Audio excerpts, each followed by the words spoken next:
J'espère que ta soeur te fait honneur. J'espère.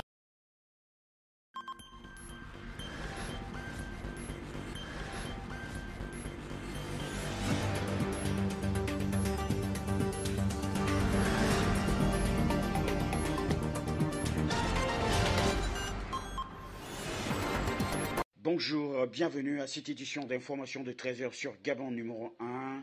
Les principaux titres, réaction du gouvernement suite au refus de Fatou Bensouda d'enquêter sur les violences post-électorales, matériel de construction, pénurie de ciment au Gabon, et enfin, football, le Gabon occupe la 97e place mondiale et la 99e place sur le plan africain. Merci d'avoir choisi notre radio numéro 1. Comme nous l'avons dit à l'entame de ce journal. Au Gabon, réaction du gouvernement après le refus de Bensouda d'enquêter sur les violences post-électorales. Ce vendredi, le gouvernement a été informé d'un communiqué faisant état de ce bâtiment dans le pays. Seulement, depuis plusieurs semaines, Libreville et ses environs vivent une pénurie de ciment entraînée, une hausse des prix dont la tonne est passée de 77 000 à 120 000 francs CFA, a rappelé par le gouvernement. Football, le Gabon occupe la 97e place mondiale et la 19e place sur le plan africain. FIFA a publié jeudi dernier son nouveau classement. Le Gabon vient encore de régresser d'une position. Il occupe désormais la 97e place mondiale et la 19e position sur le plan africain. Il subit sans doute ces deux contre-performances contre le Burundi de la deuxième journée des éliminatoires de la CAN 2019 1-1 et la Zambie en amical 1-0-1.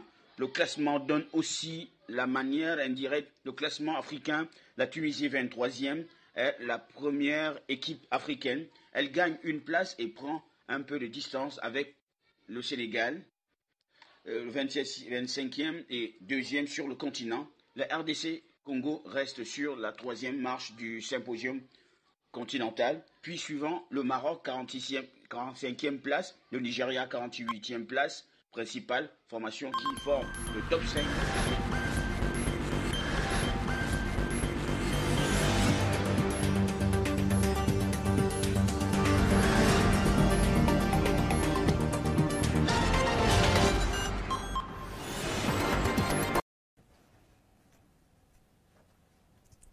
Le 29 septembre 2016, j'ai annoncé l'ouverture d'un examen préliminaire de la situation au Gabon depuis mai 2016, à la suite du renvoi de cette situation par le gouvernement gabonais.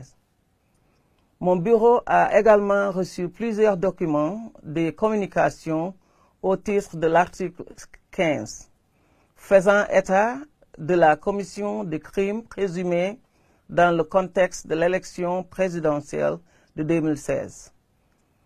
À l'issue d'un examen approfondi, en fait et en droit, de toutes les informations disponibles, j'ai estimé qu'à ce stade, les conditions juridiques justifiant